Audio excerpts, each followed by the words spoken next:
नमस्कार, आप देख रहे हैं प्रदेश का नंबर 1 और सबसे भरोसेमंद news channel India news Haryana. आपके साथ मैं हूं सोनल दहिया। बेटियों की सुरक्षा को लेकर एक बार फिर से सवाल खड़े हुए हैं। हर माता पिता बल्लभगढ़ से आई इस खबर के बाद सन्न है। दरअसल सोमवार की शाम बल्लभगढ़ में कॉलेज से निकल रही छात्रा की दिन दहाड़े गोली मारकर हत्या कर दी गई।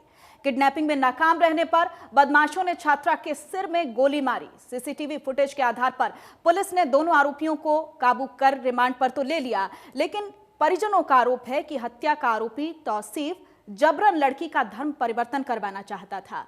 ऐसा करने में नाकाम रहने के बाद ही उसने इस वारदात को अंजाम दिया है। चौंकाने वाला खुलासा यह भी हुआ है कि मुख्य आरोपी तौसीफ नूहू से कांग्रेस विधायक आफताब अहमद के परिवार से ताल्लुक रखता है। पानीपत से भी महिला पर एसिड अटैक का मामला सामने आया है। काम से घर लौट रही महिला पर 2 मनचलों ने तेजाब फेंक दिया। महिला की हालत गंभीर है। 24 घंटे के अंदर प्रदेश में हुई 2 बड़ी वारदातों के बाद कानून व्यवस्था पर एक बार फिर से सवाल खड़े हुए हैं। विपक्ष ने गृह मंत्री के इस्तीफे की मांग की है तो सरकार आरोपियों की गिरफ्तारी पर अपनी पीठ थपथपा रही है।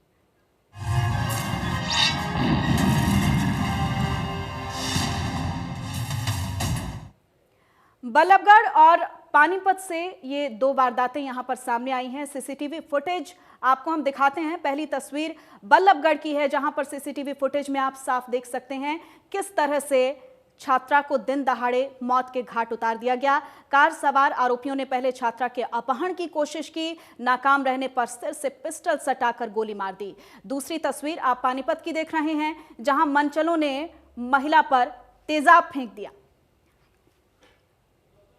ये 2 तस्वीरें आपकी टीवी स्क्रीन पर हैं, बल्लभगढ़ और पानीपत की। इन तस्वीरों से आप अंदाजा ये लगा सकते हैं कि महिला सुरक्षा को लेकर वायदे तमाम किए जाते हैं, लेकिन कितनी सुरक्षित हैं महिलाएं। बल्लभगढ़ से ये जो तस्वीरें सामने आई हैं, हर परिजन इन तस्वीरों को देखकर आहत है, सन्न है, परेशान है, दुखी है और सवाल यही खड़ा हो रहा है कि कितनी सुरक्षित हैं बेटियां। पानीपत से मामला सामने आया है, जहां महिला पर एसिड फेंका गया है और बल्लभगढ़ में एक बच्ची को दिन दहाड़े मौत के घाट उतार दिया गया।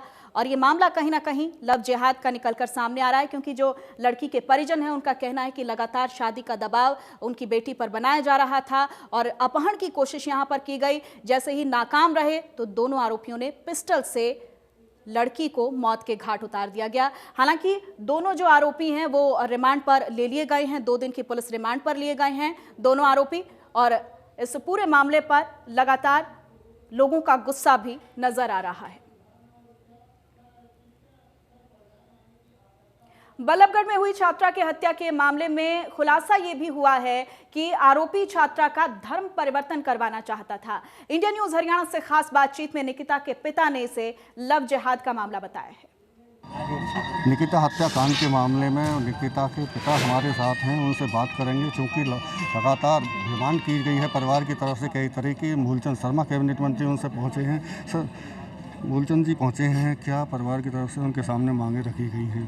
सर, जो मैंने रिपीट किया था हम सब लोगों ने वही मांगे रखी हैं। जी, आपकी जो मुख्य 3 मांगे थी वो परिवार की सुरक्षा और जल्दी से जल्दी न्याय करके फांसी की सज़ा। सर, एक चीज़ और शिकायत जो आपकी तरफ से दी गई है निकिता के भाई की तरफ से, उसमें कोई लव जिहाद जैसा मामला कोई सामने आने के बाद अल्टीमेटली वही है कि जब शादी का प्रेशर डाल रहे हैं तो लव जिहाद का ही हो गया। एक हिंदू लड़की कैसे कर सकते हैं पुरुषसम्मान लड़के से? तो ये कितने दिन से चल रहा था? किस तरह से कुछ अंदाज़ा हुआ आपको कि कब से प्रेशर बना रहा था ये? सर, ये 2018 का केस है। उसके बाद सर अब का है, हमारे को बीच में कोई दिक्कत हुई नहीं। तो बीच में ऐसा कुछ सुनने को मिला था कि ये दबाव बना रहा था इस तरह का? सर, अभी मैं थोड़ा सा बात करूँ। जी, तो हमारे साथ में साफ तौर से जो निकिता के पिता हैं उनका कहना है कि ये लव जिहाद का मामला है और जिस तरह से प्रेशर बनाया जा रहा था लड़की पर, तो ये पूरी तरह से लव जिहाद का मामला ही बनता है। फरीदाबाद से देवेंद्र कौशिक। हालांकि दोनों ही वारदातों को लेकर सरकार एक्शन में है। मुख्यमंत्री मनोहर लाल ने कहा है कि आरोपियों को बख्शा नहीं जाएगा।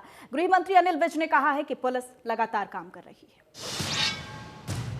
अपराधी को पूरा सजा मिलेगी। अपराधी बल्कि पकड़ लिया गया है बल्लभगढ़ वाला, और कोई अपराधी को इस प्रकार से बख्शा नहीं जाएगा। अपराध होने से पहले के विषय कई बार नहीं फोर्सी किए जा सकते। अपराध होने के कितना जल्दी बाद पुलिस ने उसको इन्वेस्टिगेट कर पकड़ लिया, यही पुलिस का काम होता है। सारे हरियाणा में कोई अगर घटना हुई है, पुलिस ने तुरंत उसके ऊपर कार्रवाई की है। एक स्टडी करवाई थी, पिछले साल से इस साल अपराध कम हुआ है, 6% डाउन गया है। हर आदमी को पर्सनल सुरक्षा नहीं दे सकती है। पुलिस पेट्रोलिंग करती है और पुलिस कार।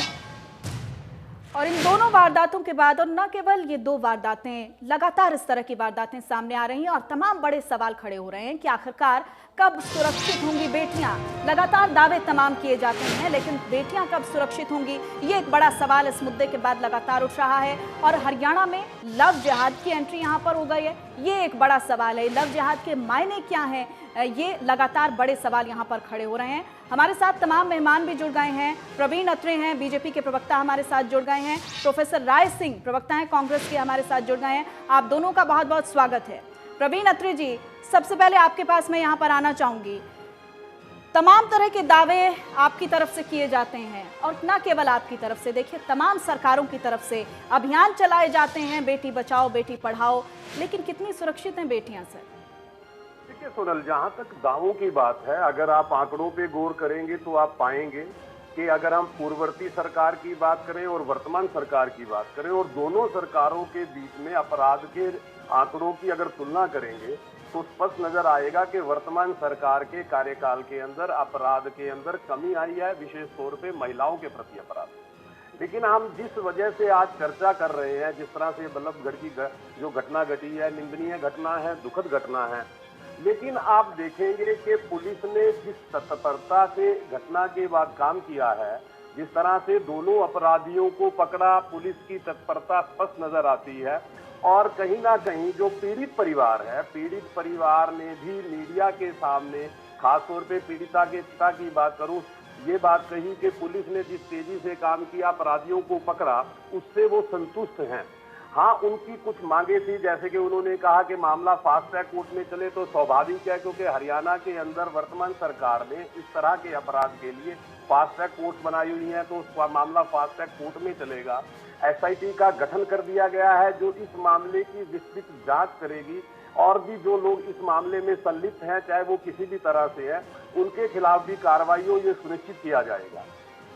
चलिए, आपकी तरफ से विश्वास भरोसा यहाँ पर जताया जा रहा है, और देखिए पुलिस की तारीफ यहाँ पर हमें करनी होगी। प्रवीण अत्रे जी, मैं खुद ये बात कह रही हूँ कि जिस तेजी के साथ, जिस तत्परता के साथ काम यहाँ पर हुआ है, दोनों आरोपी पुलिस की गिरफ्त में आए हैं, ये एक अच्छी कामयाबी मानी जा सकती है। लेकिन देखिए सवाल जरूर खड़े होते हैं।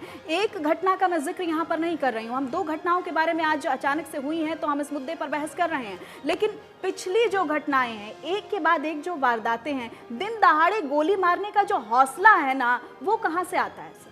देखिए, इसमें आपको जो पीड़ित परिवार है उसका जो बयान है, अगर आप उसको सुनेंगे तो आपको समझ में आएगा ये हौसला कहां से आया। पीड़ित परिवार ने जिस तरह से बताया कि 2018 में भी कोई घटना घटी, पीड़ित परिवार ने शिकायत दी पुलिस ने कार्रवाई शुरू की, तो जो अपराधी हैं वो राजनीतिक परिवार से संबंध रखते हैं, राजनीतिक संरक्षण, क्योंकि उनके दादा कांग्रेस के मंत्री रह चुके हैं, चाचा कांग्रेस में विधायक है, तो जब उनको अपने परिवार में से इस तरह का संरक्षण मिलेगा, स्वाभाविक है ये संरक्षण जो है उनकी आपराधिक प्रवृत्ति को बढ़ा रहा। तो सीधे सीधे यहाँ पर प्रवीण अत्रे जी, राजनीतिक परिवारों से जो लोग आते हैं वो दिन दहाड़े किसी को भी गोली मार सकते हैं? देखिए, जिस तरह से ये घटना घटी है और जिस तरह से उनकी राजनीतिक पृष्ठभूमि है, 2018 के अगर मसले को देखें और पीड़ित परिवार के बयान को देखें, पीड़ित परिवार ने अपने बयान में क्या कहा कि 2018 के मसले पे जब उन्होंने शिकायत दी, कार्रवाई शुरू हुई, तो पंचायत में उनके ऊपर दबाव बनवा के कंप्रोमाइज करवा लिया, आपस में सुलह करवा ली, जिससे उन्होंने अपनी शिकायत वापस ले ली।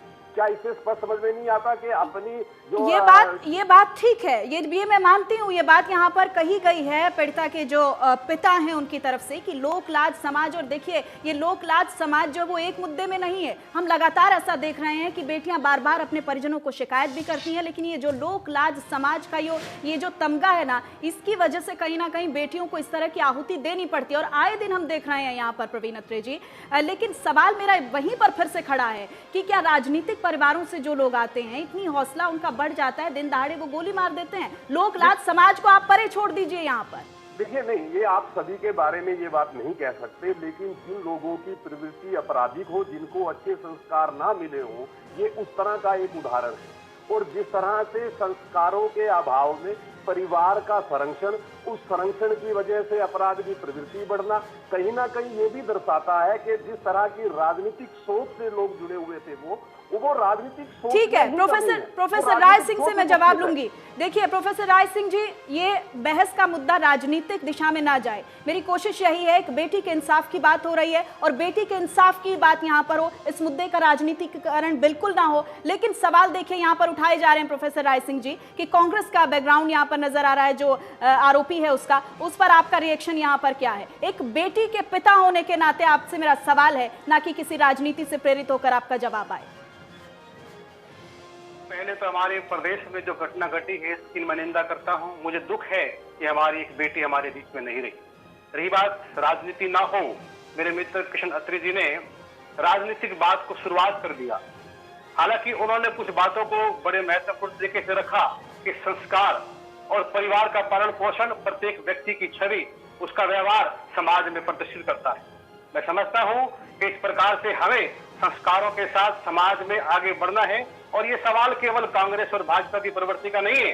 अगर भाजपा की प्रवृत्ति की बात करें, इन्होंने केवल कांग्रेस का नाम लेकर जो बात कही है, ये इनका एक ऐसी सोच है कि जहां से मुद्दे को भटकाना चाहते हैं। रही बात भाजपा की, पूरे देश के अंदर उठाइए, इनका संस्कार देखिए, इनकी विचारधारा देखिए, किस प्रकार से समाज में इन्होंने पिछले 6 वर्षों की सरकार में, चाहे वो किसी प्रदेश की रही हो, प्रोफेसर राय सिंह जी, यहाँ पर आप भी करने लगे राजनीतिक आरोप प्रत्यारोप। आपसे मैंने सीधा सवाल यही किया था कि आप बेटी के पिता होकर बोलिए। यहाँ पर आप ये राजनीतिक आरोप प्रत्यारोप का मंच ही नहीं है, आज का मुद्दा ही ऐसा है कि यहाँ पर कम से कम आप संवेदनाएं दिखाइए। मैं आपकी बात का समर्थन करता हूँ। मैं एक बहन का भाई और एक बेटी का पिता होने के नाते इस प्रकार के समाज में जो इस प्रकार की परिपाटी पनप रही है, मैं उसकी निंदा करता हूं और समाज से, सरकार से विशेषकर आग्रह करता हूं कि सरकार इस प्रकार के प्रबंध करे कि लोगों के अंदर, विशेषकर विचारधारा में युवाओं के अंदर ऐसी प्रवृत्ति पैदा ना हो। हम हर मुद्दे पर इस प्रकार से समाज के साथ हैं, सरकार के साथ हैं, लेकिन इसका राजनीतिकरण ना हो, इसकी निंदा होनी चाहिए। संदीप गोयल जी, आपकी प्रतिक्रिया। लेकिन सोनम जी, केवल कोरी बातें करने से ही हमारी बेटियों का दर्द खत्म नहीं हो सकता, बाप की चिंताएं कम नहीं हो सकती। सरकारों को चाहिए कि उस पर तत्परता से काम करें।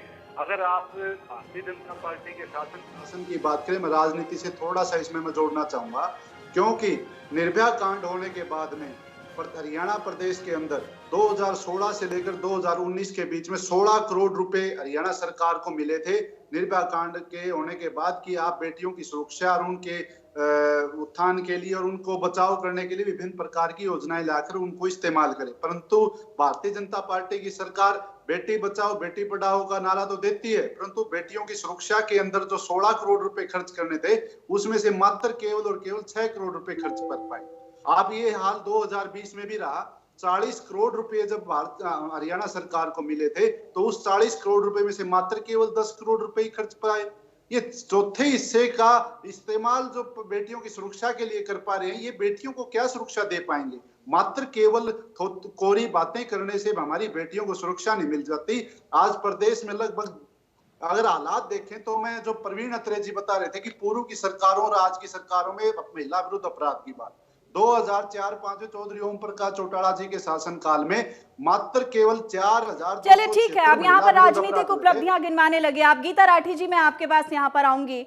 देखिए 2018 में भी कोशिश की गई बच्ची को अगवा करने की, शिकायत दर्ज करवाई, लोक लाज, समाज का डर गीता जी, और उसके बाद वो शिकायत वापस ले ली गई और आज खामियाजा एक बेटी को अपनी जान गंवाकर यहाँ पर भुगतना पड़ा है। ये लोक लाज समाज के कारण कितनी बेटियों की आहुति हर रोज चढ़ रही है, आप खुद जानती हैं, आप सामाजिक कार्यकर्ता हैं। इस पूरे मसले को आप किस तरह से देख रही हैं? मैं देखिए, सबसे पहले तो मैं भी, ये जो घटना हुई है इसकी निंदा हर जिम्मेवार नागरिक को करनी चाहिए और बड़ा ही दुख होता है सुन के कि किस तरीके से जब एक महिला के साथ कोई हिंसा होती है, कोई अपराध होता है तो उसका राजनीतिकरण हो जाता है। थोड़े दिनों पहले जब उत्तर प्रदेश में घटना हुई थी तब कांग्रेस खड़ी होके कह रही थी कि बीजेपी राज्य है, वहां आपने ये करा दिया। अब ये घटना हरियाणा में हुई है, अब ये सामने आ रहा है कि भाई जो उसमें अपराधी है उसका कोई कांग्रेस के कोई पूर्व एमएलए से परिवार से है, तो उस चीज का भी राजनीतिकरण हो रहा है। सबसे पहले एक महिला के तौर पे मैं ये कहना चाहूंगी कि हमने जिस भी पॉलिटिकल पार्टी को या पॉलिटिकल लीडर को हमने चुन के भेजा है, तो आपके लिए ये समझना जरूरी है कि हर एक महिला का वोट भी उनको चुनने में गया है। और हमारी सुरक्षा की जब बात आती है तो सबसे पहला मुद्दा ये आता है कि आप मीडिया में आके आप एक दूसरे के ऊपर लांछन लगाते हैं, बातें करते हैं, लेकिन महिला सुरक्षा को लेके जब आप सभी पॉलिटिकल पार्टीज अपना विधानसभा में होती है तो कितनी देर डिस्कशन होता है उन बातों पे, कितनी देर महिला सुरक्षा या महिलाओं के लेके मुद्दों को लेके, इनकी एम्पावरमेंट को लेके, सुरक्षा को लेके आप डिस्कशन करते हैं। कोई बिल पास करने की बात आती, कितने बिल पास करे जाते हैं। जब अगर कहीं बहुत पूंजीपतियों की बात आती है, सारी पॉलिटिकल पार्टीज एक होके बात करने लगती हैं। आपको अगर आप पॉलिटिक्स की भी बात कर रही हैं तो मैं आपको इसका ध्यान इस चीज की ओर आकर्षित करूंगी कि हर एक महिला, हर एक बच्ची ने आपको वोट दिया है, उसकी सुरक्षा हर एक पॉलिटिकल पार्टी की जिम्मेवारी है। और सिर्फ बिल्कुल जिम्मेदारी बनती है, लेकिन इस जिम्मेदारी को कितना समझा जाता है? ये हर रोज जो घटनाएं हर प्रदेश में घट रही हैं, हम केवल यहाँ पर बात नहीं कर रहे हैं, अलग अलग जगहों से जो घटनाएं निकलकर सामने आ रही हैं, ये सरकारों की जिम्मेदारियां भी दिखाती हैं, सामाजिक ताना बाना भी दिखाती हैं। प्रवीण अत्रे जी, आप हाथरस क्यों आए? आप होशियारपुर क्यों नहीं गए? आप होशियारपुर क्यों गए? आप हाथरस क्यों नहीं आए? इन तमाम मुद्दों को लेकर तो बहुत बयानबाजी होती है, एक के बाद एक हम देखते हैं कि रिएक्शंस निकलकर सामने आते हैं, लेकिन सवाल यहाँ पर यही है कि महिलाओं की सुरक्षा के लिए कितना काम हुआ, कितना हुआ जाना बाकी है? क्या इन मुद्दों को लेकर आते हैं बयान? देखिए सोनल, आपने जहां तक हाथरस का जिक्र किया, मैं उस विषय पे नहीं जाऊंगा, क्योंकि जब मैं उस विषय पे बात करूंगा तो आपको लगेगा मैं पॉलिटिसाइज कर रहा हूं। लेकिन मैं जो सवाल आपने उठाया कि महिलाओं के सुरक्षा के प्रति क्या काम हुआ, जब मैं इस विषय पे जवाब दूंगा तो मैं एक तुलनात्मक अध्ययन जरूर करवाऊंगा कि हमने क्या किया और वो किस वजह से किया। देखिए, जब आप कोई तुलना करते हो, आप पहले बताते हो कि साहब जब हम सत्ता में आए थे 2014 में, उससे पहले महिलाओं के प्रति अपराध की स्थिति क्या थी, और जब हम सत्ता में आए तो हमने इस विषय को किस तरह से एड्रेस किया। मैं नेशनल क्राइम रिकॉर्ड ब्यूरो के आंकड़ों का हवाला देते हुए बताऊंगा कि भारतीय जनता पार्टी की मनोहर सरकार ने महिला सुरक्षा में क्या क्या काम किया। 2004 से लेकर 2014 तक के आंकड़ों को अगर आप कंपेयर करेंगे तो महिलाओं के प्रति 174% अपराध में वृद्धि हुई थी 2014 तक। जब हमारी सरकार आई, हमने इस विषय को बड़ी संजीदगी से लिया, और संजीदगी से लेते हुए हमने जिस महिला थाने खोले, पुलिस फोर्स में महिलाओं की भागीदारी जो मात्र 5% थी, पुलिस फोर्स में भर्ती करके उस भागीदारी को 15% पहुंचाया। अब वो 25% के लक्ष्य की तरफ हम बढ़ रहे हैं। उसके अलावा जैसे दुर्गा शक्ति ऐप बनाना वगैरह वगैरह जो दूसरे काम किए हैं वो अलग से हैं। अगर फिर से आप आंकड़ों को कंपेयर करेंगे, क्योंकि हमने जो कोशिशें की उसका नतीजा भी हमारे सामने आया। अब नेशनल क्राइम रिकॉर्ड ब्यूरो के ही आंकड़ों को निकाल के देख लीजिए, और अभी 3 दिन पहले डीजीपी साहब ने प्रेस कॉन्फ्रेंस में बताया है कि किस तरह से हरियाणा के अंदर ओवरऑल। प्रवीण अत्रे जी, आंकड़े तो निकाल कर देख लें, लेकिन फरीदाबाद की एक के बाद एक आने वाली सीसीटीवी फुटेज भी आप जरूर निकाल कर देख लें, क्योंकि वहां पर जिस तरह से लगातार अपराध का ग्राफ बढ़ रहा है, बहुत बड़े सवाल खड़े कर रहा है। कहीं चोरी है, कहीं डकैती है, कहीं एटीएम लूटे जा रहे हैं, कहीं दिन दहाड़े लोगों के साथ लूट हो रही है, कहीं रेप हो रहे हैं, कहीं दिन दहाड़े गोली मार दी जाती है। ये सीसीटीवी फुटेज बोलते हैं और आए दिन बोलते हैं। देखिए सोनल, मैं आंकड़े केवल इसलिए बता रहा था कि मैं तुलना करके बता सकूं कि हमने जो प्रयास किए उसकी वजह से क्या क्या आंकड़ों में अपराध में कमी आई। लेकिन अब आपका जो आपने सवाल किया, देश के अंदर अपराध ऐसा नहीं है कि अभी हुआ है या पिछले 10 साल से हो रहा था या पिछले 15 साल से हो रहा था। ये हम सभी जानते हैं कि अपराध समाज के अंदर शुरू से ही हो रहा है, और अपराध के खिलाफ सख्त कानून भी है। उदाहरण के तौर पर अगर मैं बात कहूं, हत्या के खिलाफ धारा 302 का प्रावधान है। कानून है कि फांसी की सजा होगी या उम्र कैद तो निश्चित है होगी ही होगी। क्या उसके बावजूद क्या हत्या होनी बंद हो गई? क्योंकि जिन लोगों की प्रवृत्ति अपराध की है, सरकार का काम होता है कि अपराध अगर हुआ है तो अपराधी बच ना सके, तुरंत कार्रवाई हो, अपराधी को पकड़ के सलाखों के पीछे भेजा जाए, कोर्ट के अंदर एविडेंस रखी जाए जिससे कि अपराधी अपने अंजाम तक पहुंच सके। अगर हम फरीदाबाद बल्लभगढ़ की घटना की भी बात करें, जिस तरह से एसआईटी का गठन हुआ, जिस तरह से पुलिस ने तत्परता से गिरफ्तारी की, जिस तरह से कोर्ट में पेश करके 2 दिन का रिमांड लिया गया, उससे साबित होता है कि प्रशासन ने चुस्ती से काम किया। और ये बात भी आपको विश्वास से कहता हूं कि ये अपराधी बचेंगे नहीं, सख्त से सख्त सजा मिलेगी। इसीलिए एसआईटी की गठन हुआ है, वो जो जांच कर रही है और तथ्य जुटा रही है। मेरा केवल ये कहना है कि जब आप ये सवाल करते हैं कि आपने क्या किया, तो मुझे आंकड़े देने पड़ेंगे, क्योंकि आंकड़ों के जरिए ही मैं बता पाऊंगा कि हमारी कोशिशों का नतीजा कितना अच्छा रहा या कितना खराब रहा। अब मैं जब आंकड़े देके ये बताता हूं या डीजीपी साहब की प्रेस कॉन्फ्रेंस का हवाला देके ये बताता हूं कि पिछले 9 महीने की अगर बात करें, महिलाओं के प्रति अपराध में 17% की कमी आई है, ओवरऑल क्राइम में 6% की कमी आई है, और ओवरऑल क्राइम की मैं बात कर रहा हूं सोनल, क्योंकि मुझे तुलना करनी पड़ेगी पहले की सरकार। ठीक है प्रोफेसर, आपके कार्यकाल में 555% की वृद्धि थी ओवरऑल क्राइम में, हमें उससे तुलना करनी पड़ेगी। प्रोफेसर राय सिंह से मैं जवाब लूंगी। प्रोफेसर राय सिंह, यहाँ तमाम जो अगर हम लबोलुआब देखें आंकड़ों का, तो यहाँ आंकड़े बोल रहे हैं कि 6% की कमी अपराधों में आई है। हालांकि देख रहे हैं हम आए दिन अपराध लगातार बढ़ रहे हैं, लेकिन आंकड़े कुछ और बयां कर रहे हैं। प्रोफेसर राय सिंह। सोनम जी, जहां तक मेरे मित्र अत्री जी के आंकड़े हैं, उनकी सरकार के आंकड़े, और सरकार आंकड़े अपने हिसाब से कई बार तय करती है, उसके पीछे कारण है। आप देखिए कि पूरे हरियाणा में जब अपराध बढ़ते हैं, विशेषकर महिलाओं पर, हमारी बहनों पर, हमारी बेटियों पर, जब वो उनका अपराध को लेकर उनके ऊपर जो अत्याचार होते हैं, जब उनको लेकर वो समाज में आगे अपने परिवार के साथ थाने तहसील में जाते हैं, तो थानों में उनकी बात नहीं सुनी जाती, उनको समाज में रोक लिया जाता है, क्योंकि कहीं ना कहीं संरक्षण सरकार का होता है। और इस प्रकार से जो अपराध की श्रेणी है, वो ग्राफ के हिसाब से, आंकड़ों के हिसाब से कमजोर दिखाई जाती है।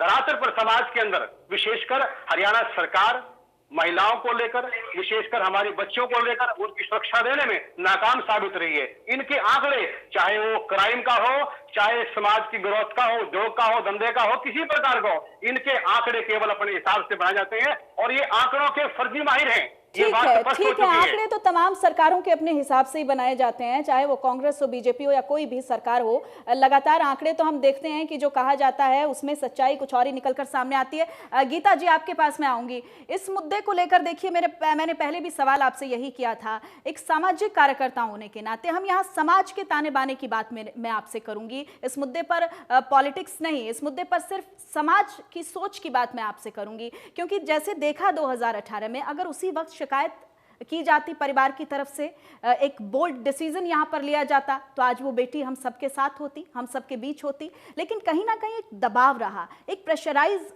किया गया परिवार को, और जो वो होता है ना कि लोक लाज का डर, और उसी के चलते परिवार को यहां पर अपने पैर पीछे खींचने पड़े। इस सामाजिक सुदृढ़ता की जरूरत नहीं है क्या? समाज की सोच और समाज में किस तरह से हम बदलाव लेकर आए, इन तमाम चीजों को लेकर कितना काम हो रहा है? जी, ये बहुत जरूरी है कि देखिए, समाज में तो बहुत तरह के बदलाव आए हैं, लेकिन उन बदलाव के साथ महिलाओं की जो स्थिति है उस समाज में, वो क्या बदली है, उसमें बहुत ज्यादा बदलाव नहीं आए हैं। जब हम इज्जत की बात करते हैं, चीजों की बात करते हैं, परिवार की इज्जत, मान सम्मान की, तब हम कहते हैं कि बेटी को बाहर मत जाने दो, कोई हिंसा होगी तो परिवार की इज्जत पे बात आएगी। लेकिन जो बदलाव आएंगे वो समाज से आने हैं, तो समाज में सोच बदलनी होगी, और वो बदलाव समाज में हर बच्चे का सोच में बदलाव से वो चीजें होंगी। हम बात करते हैं जो लड़के हैं हमारे, जब वो स्कूलों में जाते हैं, शिक्षा के माध्यम से उन्हें समझाना जरूरी है कि जब एक लड़की ना कहती है, उस ना का मतलब सिर्फ ना है, उस ना का और कोई मतलब नहीं होता, उस ना का मतलब कभी हाँ नहीं होता, चाहे वो 10 बार उस चीज को कहेगी। तो ये बदलाव, अच्छा, इसमें मीडिया का भी एक जो समाज में बदलाव आ रहे हैं, आप देखेंगे कि अब सोशल इंटरेक्शन कम हो गया है। अब हर कोई परिवार में अपने घर में बैठता है, टीवी देखता है, तो टीवी का जो मीडिया के माध्यम से जो इन्फ्लुएंस हो रहा है वो बहुत ज्यादा हो रहा है। कहीं ना कहीं जो महिलाओं का जो एक एज ए कमोडिटी प्रेजेंट किया जाता है, उस चीज पे भी कहीं ना कहीं अंकुश लगाना बहुत जरूरी है। पहले जब आप देखेंगे, मैं बहुत ज्यादा पुरानी बात नहीं करूंगी, करीबन 15-20 साल पहले जो एक सामाजिक ताना बाना था, वो आप एक गांव की अगर एक बात ले लेंगे, बहुत अलग होता था। एक सामाजिक तौर पे लोग बैठते थे, बातें होती थी, अच्छा, रिश्तों का भी बहुत एक अलग तरीके का रूप होता था। गांव देहात में जो कोई भी आसपास की बच्ची होगी, महिला होगी, उसको एक बहन के तौर पे वो किया जाता था। वो बदलाव आया है, क्योंकि जाहिर सी बात है कानून ने आपको अलग अधिकार दिए हैं, लेकिन एक सामाजिक ताना बाना अलग है। अब वो स्ट्रक्चर जो एक हरियाणा में बहुत प्रेवलेंट था, वो कहीं ना कहीं खत्म हो गया था। पहले सिर्फ गांव की ही बच्चियां आपकी बहन के तौर पे इस तरीके से नहीं थी, आस पड़ोस के जो गांव थे, गुहांड जिनको कहते थे, वहां पर भी उसी तरीके से वो चीज ट्रीट करी बिल्कुल बिल्कुल। देखिए एक सामाजिक ताना बाना था। गांव गुहांड की जो बेटियां होती थी वो सबकी बेटियां होती थी, जब भी आते थे तो मान करके जाते थे कि भाई हमारे गांव के दौरे की बेटी है।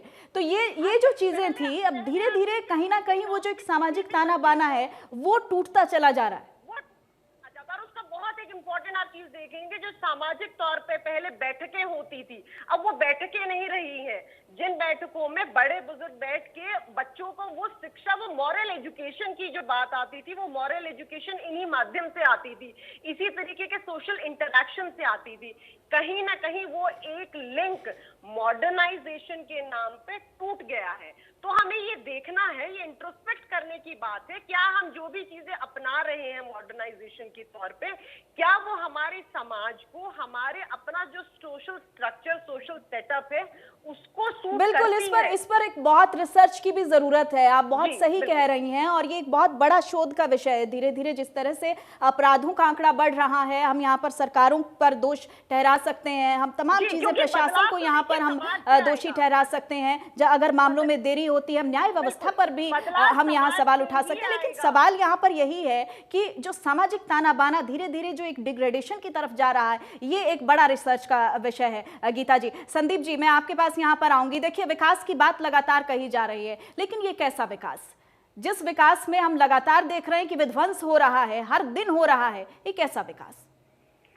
देखिए सोनल जी, सबसे बड़ी बात तो ये है कि विकास के नाम पर केवल और केवल ढिंढोरा पीटा जा रहा है। विकास सर्वांगीण विकास होना चाहिए, उसमें प्रदेश के साथ साथ लोगों की मानसिक सोच का विकास होना चाहिए, सामाजिक ढांचे का भी विकास होना चाहिए। लेकिन अगर सरकार के अंदर अगर बैठे लोग इस संरक्षण देने लग जाएंगे, मैं ज्यादा एक आंकड़ा हमारे भारतीय जनता पार्टी के प्रवक्ता ने बताया था कि क्राइम में किस प्रकार से, इन्होंने कहा कि पिछले 9 महीने में 6% की गिरावट आई। ये तो सर्वविदित है, कोरोना काल में कोई आदमी बाहर नहीं निकल पा रहा तो क्राइम तो होगा ही नहीं। अब मैं पुराने आंकड़ों की बात करूं तो 2004 में सोनल जी प्रदेश के अंदर 4276 क्राइम अगेंस्ट वुमेन हुए थे, और मौजूदा भारतीय जनता पार्टी की सरकार के समय 18,644 टेस्ट क्राइम ब्यूरो के डाटा है, लगभग 400% की बढ़ोतरी आज प्रदेश के अंदर हो चुकी है। जहां 2004 में 386 बलात्कार होते थे, आज 1480 बलात्कार हो चुके हैं। 4 बलात्कार डेली हो रहे, हर दूसरे दिन गैंगरेप हो रहा है। प्रदेश का बहुत बड़ी बदनामी पूरे देश के अंदर हरियाणा प्रांत को मिल रही है। हम बाहर कहीं जाते हैं तो ये कहते हैं कि आपके प्रदेश के अंदर महिलाओं के खिलाफ विरुद्ध अपराध हो रहे हैं। आप प्रदेश के अध्यक्ष के बेटे अगर महिलाओं की छेड़खानी में इन्वॉल्व होंगे तो कौन किससे उम्मीद करेगा? अगर इनके नेता बड़े बड़े मंजिलों से ऊपर से कूद के महिला के खिलाफ अपराध करके करेंगे तो कौन इन पर विश्वास करेगा? करनाल के अंदर एक बड़ा हाई प्रोफाइल है जिसके अंदर गैंगरेप के आरोप लगे, नेताओं को आज तक अरेस्ट नहीं किया गया, तो उम्मीद कहाँ मिलेगी? संरक्षण कब तक मिलता रहेगा? बिल्कुल। देखिए, ये एक बड़ा सवाल है। प्रवीण अत्रे से मैं यहाँ जवाब लूंगी। प्रवीण अत्रे जी, देखिए, सरकार से संरक्षण की जो बात कही जा रही है, देखिए वो बहुत इंपॉर्टेंट पहलू है। अगर हम कहीं पर भी देखें, कहीं भी किसी भी सरकार को, चाहे मैं सिर्फ हरियाणा की बात नहीं कर रही हूँ, राजनीतिक संरक्षण का जो ये मुद्दा है ना सर, ये बहुत इंपॉर्टेंट मुद्दा है। ये सोनल, ऐसा है, राजनीतिक संरक्षण के ऊपर मैं जरूर चर्चा करूंगा। उससे पहले मैं आईएनएलडी के प्रवक्ता ने कुछ तथ्यों का जिक्र किया, थोड़ा सा समय लेके स्पष्ट कर दूं। हिंदुस्तान के अंदर 2013 से पहले की स्थिति ये थी कि विशेष तौर पे हरियाणा में अपराध हो जाता था, पीड़ित पर पक्ष जाता था पुलिस स्टेशन में, पुलिस उनकी एफआईआर तक लॉन्च नहीं करती थी। 2013 में माननीय सुप्रीम कोर्ट को डायरेक्शन देनी पड़ी कि अगर कोई भी कंप्लेंट आएगी तो पुलिस को पहले एफआईआर दर्ज करना है। जो ये 2004 की बात बता रहे थे, वो तो उस वक्त वो समय था जब एफआईआर तो बहुत दूर की बात थी, पीड़ित पक्ष को थाने से भगा दिया जाता था। एक चीज। अब मैं बात करता हूं जो आपने पीड़ित पक्ष को अब थाने से नहीं भगाया जाता क्या प्रवीण अत्रे जी? मैं वही बता रहा हूं कि माननीय सुप्रीम कोर्ट ने जब 2013 में डायरेक्शन दी, और ये तो वो सरकार है, अपराध छुपाती नहीं है, दर्ज करती है, जांच होती है उसकी। लेकिन जो आपने राजनीतिक संरक्षण की बात की है, उसके साथ साथ गीता जी ने कुछ नहीं, मेरा एक सवाल बीच में मैं आपको टोक रही हूँ, पीड़ित पक्ष को अब थानों से नहीं भगाया जाता है? मैं वही तो कह रहा हूँ कि ये पॉसिबल ही नहीं है, this is not possible even. मैं अब गीता जी की बात पे एक बात करूंगा। देखिए, गीता जी ने बहुत बेहतर बात की। गीता जी ने एक तो सामाजिक चेतना की बात की है, एक संस्कारों की बात की, और जिस वक्त, क्योंकि जो नैतिक शिक्षा है जिसका अभाव गीता जी ने जिसका जिक्र किया, दिक्कत कहां आती है? जब वर्तमान सरकार सत्ता में आई 2016 के अंदर जो स्कूली पाठ्यक्रम है उसके अंदर नैतिक शिक्षा के पाठ्यक्रम को सरकार ने जोड़ा। विपक्ष का मुझे याद है जितना हो हल्ला विपक्ष ने उस वक्त मचाया कि विपक्ष ने ये कहना शुरू कर दिया कि साहब ये तो गायत्री पढ़ा रहे हैं, साहब ये तो गीता पढ़ा रहे हैं। नैतिक शिक्षा भी इनको आलोचना का माध्यम लगा। प्रवीण अत्रे जी, सामाजिक चेतना की बात होगी, संस्कारों की बात होगी, लेकिन बात सरकारों की भी होगी सर, क्योंकि सरकार के पास भी बड़ी जिम्मेदारी है और उस सरकार में महिलाएं कितनी सुरक्षित हैं, सवाल तो उठेगा। मैं वही जवाब दे रहा था सोनल जी। हालांकि मैंने पहले तथ्य देके बताया कि वर्तमान सरकार ने महिलाओं की सुरक्षा के लिए क्या क्या किया। एक चीज और आपको बता देता हूं, आपको याद होगा 2017 में देश के प्रधानमंत्री को लाल किले की प्राचीर से ये बात कहनी पड़ी कि अब हमें समय है कि हम अपने पुत्रों से सवाल पूछे। देखिए पहले क्या था, बेटियों से नहीं, पुत्रों से सवाल पूछे, क्योंकि जो संस्कार है वो परिवार से पहले आते हैं। जब जो सरकार के मुखिया, देश के मुखिया इस विषय को एड्रेस करते हैं, क्या हमें नहीं लगता कि हम इस विषय पे कितने संजीदा हैं? अब जो राजनीतिक संरक्षण की बात सोनल जी आपने कही, वो मैंने शुरुआत में जिक्र कर दिया था कि अगर कोई परिवार कांग्रेस से जुड़ा है, कांग्रेस में ऊंचे पदों पे रहा है और पीड़ित परिवार को दबाव बना के कंप्लेंट वापस दिलवा देता है, तो इसका मतलब क्या हुआ कि कांग्रेस सीधे सीधे इस तरह। देखिए प्रवीण अत्रे जी, दबाव की बात यहाँ पर जो परिवार की तरफ से कही गई है वो सामाजिक दबाव की बात कही गई है। यहाँ पर कोई किसी तरह के पॉलिटिकल प्रेशर की अभी तक बात निकलकर नहीं सामने आई, कम से कम इस मसले में। नहीं सोना जी, ऐसा नहीं है। आप पीड़िता के भाई की जो बाइट है मीडिया में दी, वो सुन लीजिए। मैं बिना तथ्य के बात नहीं करता, मैं अनर्गल बात नहीं करता, मैं कभी झूठी बात नहीं करता। आप सुनिए, आपको पता लगेगा उसने क्या बोला। मेरा केवल ये कहना है कि अगर किसी राजनीतिक दल का नेता अपनी पोजीशन का फायदा उठा के दबाव बनाता है तो उस पर क्या कार्रवाई नहीं होनी चाहिए? क्या उस राजनीतिक दल को नहीं बोलना चाहिए? आपने शुरुआत में जिक्र किया हाथरस का, मैं उस वक्त बोला मैं बात नहीं करूंगा। क्या बलरामपुर की घटना पे नहीं बोलना चाहिए था? क्या होशियारपुर की घटना पे नहीं बोलना चाहिए था? क्या ये जयपुर की घटना पे नहीं बोलना चाहिए था? क्या भीलवाड़ा की घटना पे नहीं बोलना चाहिए था? क्या अजमेर शरीफ की घटना पे नहीं बोलना चाहिए था? क्यों चुपे कांग्रेस उस पे? क्यों चुपे कांग्रेस के नेता?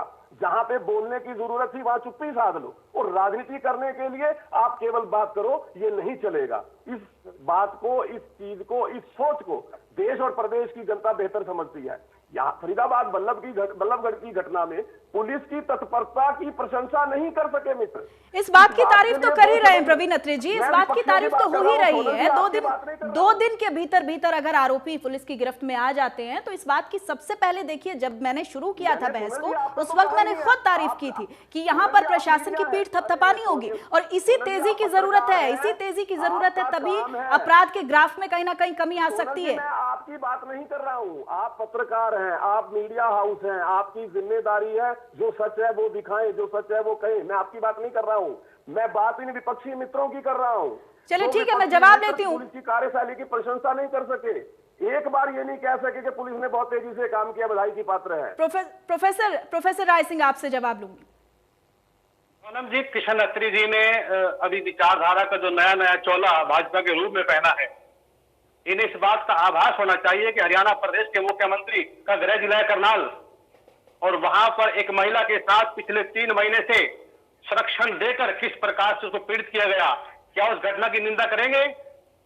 क्या प्रवीण अत्री जी आप इस बात को समझते हैं कि कितने प्रकार से संरक्षण देकर सरकार सामाजिक दबाव देकर लोगों को, विशेषकर महिलाओं की स्थिति को दबाने का प्रयास करते हैं। बहुत सीधी सी बात है, बहुत सीधी सी बात है। यहाँ पर बात प्रशासन की तारीफ की हो रही है। प्रवीण अत्री जी, अगर प्रशासन की तारीफ इसी तरह से विपक्षी दल करते रहे तो फिर वो विपक्ष क्या हुआ? विपक्ष का काम यहाँ पर सवाल उठाना। अगर आप विपक्ष में होते तो यही रवैया आप लोगों का भी होना था। देखिए, जहाँ तक पुलिस की तत्परता की बात है मैं उसकी प्रशंसा करता हूँ, लेकिन साथ एक बात देखिए, ठीक है, प्रोफेसर राय सिंह से जवाब ले रही हूँ मैं। प्रवीण अत्री, मैं लौटूंगी आपके पास। उस गाड़ी का नंबर, उनकी पहचान हुई है, तभी जाकर उनको इतनी जल्दी पकड़ा गया।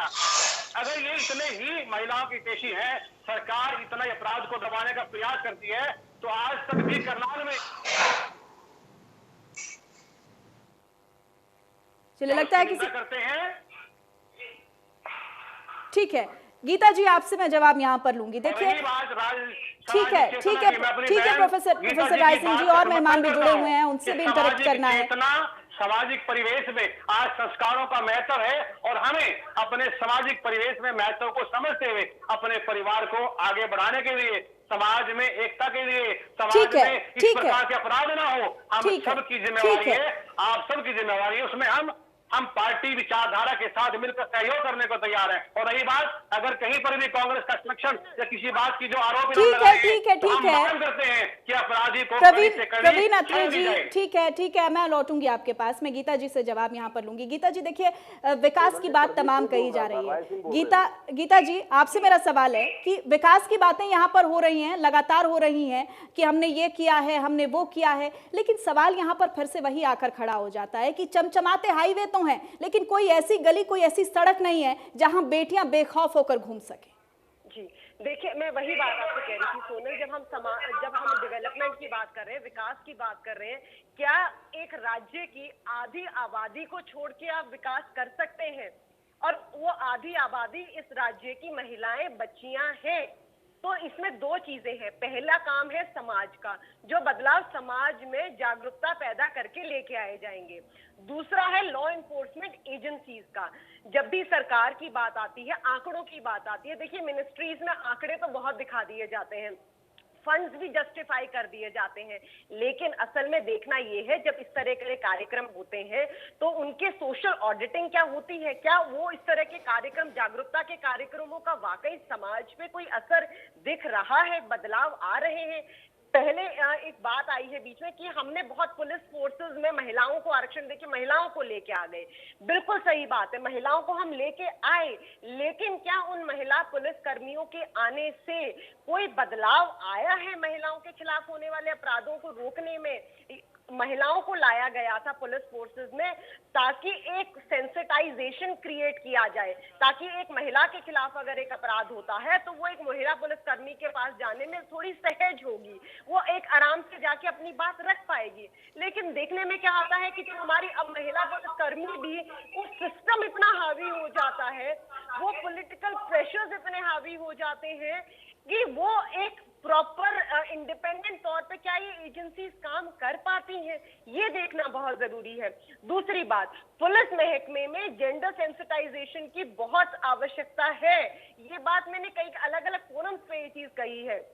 सबसे बड़ी बात जब आती है, जब एक महिला के खिलाफ एक अपराध होता है तो जब वो पुलिस अथॉरिटीज को अप्रोच करने, जब वो थाने में जाती है, तो जिस तरीके के सवाल इन महिलाओं से पूछे जाते हैं, उनको ये लगता है कि शायद मैंने एक और अपराध कर दिया है कि मैं थाने आ गई हूँ। इसी सिस्टम से बचने के लिए वो महिलाएं, उनको परिवार कहता है आप चुप रह जाइए बेटी, मतलब समाज उनको कहता है आप पुलिस या इस तरह के सिस्टम्स में मत जाइए, आपका ठीक है। प्रवीण अत्री जी से मैं जवाब यहाँ पर लूंगी। प्रवीण अत्री जी, देखिए अभी कुछ ही देर पहले आप कह रहे थे कि थानों से कोई फरियादी वापस नहीं लौटेगा, लेकिन यहाँ पर गीता जी ने बहुत ही गंभीर सवाल देखिए खड़ा किया है कि जब कोई बेटी, कोई महिला पहुंचती है थाने तो सवाल ऐसे दाग दिए जाते हैं कि अपने आप ही शर्म से वो लोग वहां से निकल जाते हैं। जो बात गीता जी ने कही है सोनल, ये एक समस्या थी। इस समस्या को खत्म करने के लिए ही पुलिस थाने खोले गए, मकसद यही था। क्योंकि जब कोई महिला अपनी कोई शिकायत लेके थाने में जाएगी तो एक तो पुलिसकर्मी के सामने वो असहज महसूस करती है, इसीलिए महिला पुलिस थाने खोले गए कि वो अपने आप को असहज महसूस ना कर सके, अपनी शिकायत को दर्ज करवा सके, जिसके ऊपर कार्रवाई हो और उसको न्याय मिले। और ये कोशिशें वर्तमान सरकार ने सत्ता में आने के तुरंत बाद शुरू कर दी थी।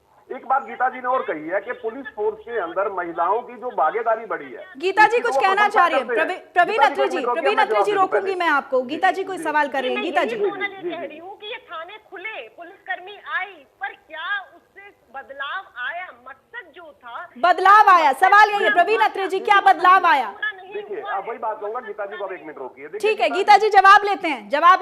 गीता जी, क्या बदलाव आया? जब मैं इस बात का जवाब देने के लिए आंकड़े रखूंगा तो आप ये कहेंगी कि साहब सरकार जो है आंकड़े तो बना देती है, जबकि ऐसा होता नहीं है। नेशनल क्राइम रिकॉर्ड ब्यूरो की फंक्शनिंग जो है, सरकार आंकड़े बनाती है। आपने अभी थोड़ी देर पहले बोला था गीता जी, आपने थोड़ी देर पहले बोला था आंकड़े हकीकत को जस्टिफाई हमेशा नहीं करते। नहीं गीता जी, आप सुनिए। देखिए ऐसा नहीं होता कि आंकड़े हकीकत को जस्टिफाई नहीं करते। मैं एक उदाहरण देके आपको समझाता हूँ। जैसे मैंने पहले जिक्र किया कि महिलाओं के प्रति अपराध के अंदर कमी आई है, अगर हम तुलना करते हैं पहले से, वो इसलिए तुलना करनी पड़ रही है कि हमने जो महिला थाने बनाए उसका क्या फायदा हुआ महिलाओं को, तो आप तुलना करेंगे। उसके साथ साथ जो बड़ी महत्वपूर्ण चीज है, जब ये आप तुलनात्मक अध्ययन करते हैं, उस तुलनात्मक अध्ययन के अंदर आपने महिला फोर्स के अंदर पुलिस फोर्स के अंदर जब महिलाओं की भागीदारी को बढ़ाया, जब महिलाएं पेट्रोलिंग तक में अपनी हिस्सा देने लगी, तो स्वाभाविक है उनका जो सोचने का नजरिया और जांच का नजरिया है वो कहीं ना कहीं इस तरह का रहता है कि महिलाओं की समस्या को बेहतर समझती हैं और उस प्रॉब्लम को भी समझती हैं। ठीक है प्रवीण अत्रे जी, और मेहमान भी हैं। मैं यहाँ पर प्रोफेसर राय सिंह के पास यहाँ पर आना चाहूंगी। प्रोफेसर राय सिंह जी, देखिए यही सवाल मैंने गीता जी से किया था और मैं खुद एक बेटी हूँ, मेरे जहन में भी सवाल यही है कि मैं खुद एक पत्रकार हूँ, मैं अगर गलियों में मैं घूमती हूँ, निकलती हूँ तो कितनी मैं सुरक्षित हूँ। सवाल यहाँ पर यही है और हर बेटी के जहन में आज सवाल यही है कि विकास के तो बड़े बड़े आपने मापदंड सर तय कर दिए, लेकिन सवाल फिर से वहीं आकर खड़ा हुआ है कि हम लोग कितने सुरक्षित हैं। सोनम जी, एक सामाजिक और पारिवारिक और राष्ट्र की उन्नति के लिए और विशेषकर महिला के लिए यत्र नार्यस्तु पूजन्ते रमन्ते तत्र देवता, मेरे विचारधारा में, मेरे सिद्धांतों में इस बात का हमेशा महत्व रहा। मैं राजनीति की बात नहीं करूंगा, आपका जो भावना है जो, लेकिन यहाँ तो मैं बदलना चाहूंगी, यत्र नार्यस्तु पूज्यन्ते रमन्ते तत्र देवता, सुना तो हमने है, लेकिन यहाँ तो नारियों की पूजा तो होती है केवल 9 दिन नवरात्रों में, लेकिन उसके बाद कोई उनको देवी नहीं मानता है। उसके बाद वही रेप कांड शुरू हो जाते हैं, वही महिलाओं के साथ अपराध शुरू हो जाता है। और इवन 9 दिनों में भी क्या अपराध रुके? हमने नारियों को देवी तो समझ लिया, सवाल फिर से वहीं पर है। ये मेरे समाज की भी विडंबना है। समाज को भी जागृत होना पड़ेगा, परिवार में संस्कारों का महत्व रखना पड़ेगा, शिक्षा का महत्व रखना पड़ेगा और विशेषकर एक विशेष तरीके से समाज में जागृति के लिए एनजीओ के साथ, सहायता केंद्रों के साथ, विशेषकर महिलाओं का, गरीब महिलाओं का, बेटियों का मनोबल ऊंचा करना पड़ेगा। इसके लिए सरकार के प्रयास मजबूत होने चाहिए। सरकार राजनीति न करे। मेरे मित्र कह रहे हैं, दर्जनों घटनाओं का उन्होंने जिक्र किया, क्या मेरे मित्र को हाथरस की घटना जो उस बेटे के साथ गंभीर देखिए राजनीति जब आप तमाम दूसरे राज्यों के यहाँ पर जिक्र करेंगे तो राजनीति तो हो रही है, राजनीति से तो अछूता ये विषय नहीं है, राजनीति तो इस पर होगी और हो रही है और आगे और भी होने वाली है। सोनम जी, मैं आपकी भावनाओं को समझता हूँ, मैं चिंतित हूँ, मैं भी व्यथित हूँ आपकी तरह। इस प्रकार की घटनाएं समाज के लिए, विशेषकर जिस सदी में हम जा रहे हैं, जो हमारा मनोभाव है, जिस समाज को हम ले जाना चाहते हैं, हम बच्चों को संस्कार देना चाहते हैं, मैं भी चिंतित हूं। मैं भी गंभीर प्रवृत्ति से इस बात को सहज स्वीकार करता हूं कि समाज को, विशेषकर जैसे हमारी बहन गीता जी है, इस प्रकार के लोगों को समाज में आगे आकर इन अपराधों को रोकने के लिए सरकार को भी आईना दिखाना पड़ेगा। और रही बात राजनीति की, कि कोई भी परिवार हो, चाहे वो भाजपा के मित्रों का परिवार जो महिलाओं पर उत्पीड़न के लिए संरक्षण करते हैं, चाहे किसी भी राजनीतिक विचारधारा का। संदीप जी आपके पास आऊंगी। आप देखिए समय की कमी है, मैं लास्ट रिएक्शन आप सभी लोगों से लूंगी। संदीप जी, आपकी आखिरी प्रतिक्रिया। ठीक है प्रोफेसर, आगे बढ़ना पड़ेगा, ठीक है, तभी हमारा समाज आगे बढ़ेगा। ठीक है राय सिंह जी। संदीप सिंह जी, मेरी बहन गीता जी ने बड़ा अच्छा क्वेश्चन भारतीय जनता पार्टी के ऊपर दागा था कि आप महिलाओं का जब तक विश्वास नहीं स्थापित होगा, कि आप अपनी लॉ इन्फोर्समेंट एजेंसी से मजबूत नहीं करोगे, उनको सुरक्षा का माहौल नहीं दोगे, सामाजिक ताना बाना आप मजबूत नहीं करके रखोगे, तो महिला और हमारी बेटियों को सुरक्षा का अभाव रहेगा। आज आप देखिए कि जो दुर्गा ऐप बनाई थी भारतीय जनता पार्टी से, वो क्या काम कर रही है। महिला थाने तो बनाए गए, वहां पर सुनने में चर्चाएं आती रही कि वहां पुरुष काम कर रहे हैं, और बनाए भी तो ऐसी जगह जहाँ महिला रात को जाते हुए बेटर लगता है, बहुत दूर उसमें जाती है। और सबसे बड़ी बात, जो महिलाओं के विरुद्ध भारतीय जनता पार्टी के नेताओं का जो असम्मान की भावना है, वो 2 मामलों में बड़ी उजागर हुई, जो हमारे बड़े प्रशासनिक अधिकारी रही, एक संगीता कालिया और एक हमारे प्रदेश की बेटी नागर, और उन्होंने तो अपने इस्तीफा देने तक की घोषणा कर दी। वो इतने प्रताड़ित रहे, उनको इतना असुरक्षित वातावरण मिल रहा है, जब प्रदेश की बड़े बड़े पदों पर IAS IPS लेवल तक की हमारी बेटियां अपने आप को महसूस कर रही, तो आप बेटियों का हमारे मन में कितना बड़ा सुरक्षा भाव हुआ। आप एक केवल बल्लभगढ़ ही नहीं, कल पानीपत के अंदर भी हमारी एक महिला के ऊपर एसिड अटैक किया गया। बिल्कुल, उस पर हम बात कर चुके हैं। प्रवीण अत्रे जी, देखिए सुरक्षा को लेकर तमाम तरह की बातें, तमाम तरह के दावे, लेकिन हर दिन मामले निकलकर सामने आ रहे हैं। आखिरी प्रतिक्रिया आपकी मैं इस पर चाहूंगी, उसके बाद हमें बहस को खत्म करना है। देखिए, आलोचना जो है वो किस तरह से नकारात्मक हो जाती है कि महिला थानों में पुरुष काम कर रहे हैं, कितना बड़ा झूठ और गलत तथ्य है ये।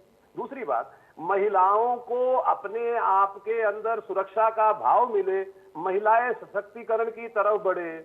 सबसे बड़ा उदाहरण जो हरियाणा प्रदेश के इतिहास में कभी नहीं हुआ था, एक महिला को प्रदेश की सबसे बड़ी अधिकारी, chief secretary of state Keshni Anand Arora, क्या इससे पहले किसी सरकार ने यह कदम उठाया था?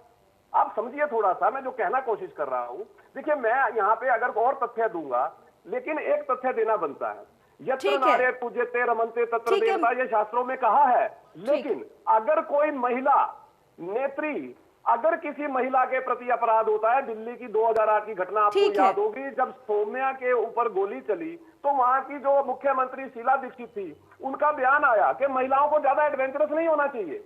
आप समझिए, जब कोई महिला नेत्री इस तरह से महिलाओं के विरुद्ध बयान देगी, तो आप समझ सकते हैं कि किस तरह की सोच इस समाज में आज भी जीवित है। हमें उस सोच को खत्म करना है। ठीक है, सोच को खत्म करना है, सोच को बदलना है। यही हम चाहते हैं कि ये सोच बदले और आपकी तरफ से भी प्रयास कुछ और तेजी पकड़े। गीता जी, आपके पास मैं आऊंगी। यहाँ पर बातें तो कही जा रही यत्र नार्यस्तु पूज्यन्ते, लेकिन मुझे पुष्यमित्र उपाध्याय की कुछ पंक्तियां यहाँ पर याद आ रही हैं कि उठो द्रौपदी शस्त्र उठा लो, अब गोविंद ना आएंगे। तो अब लगता तो यही है कि द्रौपदी को शस्त्र खुद से उठाना होगा, अब कोई गोविंद उनको बचाने के लिए नहीं आने वाले। आखिरी रिएक्शन आपका। जी बिल्कुल सोनम, मैं यही कहना चाहूंगी कि हरियाणा राज्य की महिलाएं बिल्कुल सक्षम हैं कि वो अपनी सुरक्षा खुद कर सकती हैं। लेकिन बात हम यहाँ पे सिर्फ क्योंकि बहिना, आपने हरियाणा में देखा, हमने तो हमेशा खेतों में काम करे हैं, हमने अपने जुनूर खुद चलाए हैं, हमने तो पुरुषों से कंधे मिला के काम किया है। हम बात यहाँ कर रहे हैं कि जब पुरुष हमारे समाज के ठेकेदार बनते हैं, चाहे पंचायतों में हो, चाहे वो राजनीति में हो, तो हम ये कहते हैं जब आप ठेकेदार बने हैं और आपने ठेका लिया है हमारी सुरक्षा का, तो आप अपनी जिम्मेवारी से हट नहीं सकते। हम आपको अकाउंटेबल ठहराएंगे, बार बार ठहराएंगे अगर आप हमारी। बिल्कुल सही कहा आपने। अगर पौधा फल नहीं देता है, ऐसा में सूख जाता है, तो माली जिम्मेदारी से बच नहीं सकता। प्रवीण अत्रे जी, बहुत बहुत शुक्रिया आप सभी मेहमानों का, आप हमारे साथ जुड़े हैं। देखिए, लगातार बहस होती है इन मुद्दों को लेकर, आए दिन बहस होती है, लेकिन सवाल फिर से वहीं आकर खड़ा हो जाता है कि कितनी सुरक्षित हैं बेटियां। सरकारों की तरफ से तमाम दावे होते हैं, एक तरफ बात कही जा रही है सामाजिक ताने बाने को लेकर, एक तरफ कहा जा रहा है कि बेटियों को खुद ही सक्षम होना होगा, खुद ही अपना सहारा यहाँ पर बनना होगा। लेकिन फिर भी कहीं ना कहीं उम्मीदें होती हैं सरकारों से, उनके ताने बाने से, सुरक्षा व्यवस्थाओं से, लेकिन कहीं ना कहीं हार और निराशा का जो ये वातावरण बना हुआ है, ये कब तक बना रहेगा? सवाल यहाँ पर यही है। इसी के साथ बड़ी बहस में इतना ही। नमस्कार।